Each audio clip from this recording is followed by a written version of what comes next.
नहैबै हरवा में गे। हे रे छोड़ा, हम कितना बढ़िया से बैठे तो काहे हमरा तंग करा नहीं रे, की बोले मतलब हो तो आगे की कर्मी बैठल तो घरवा में गे। हे रे छोड़ा, हम घर में बैठल कुछ करे तो बोले मतलब की तो की बोले की चाहन चले साथे नहैबै हरवा में गे।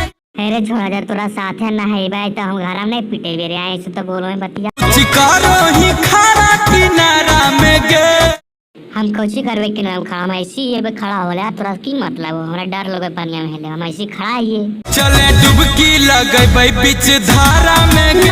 ए छोड़ा, बीच धारा में जब सोट साबा वहां भिंज जीते समझिया, भिंज जीवे घारा में जीते मैया मारते देखते तो समझ नहीं, ये सब बात नहीं बोलो हमारा तर प्यार करे ले तोरा बताई देबोगे।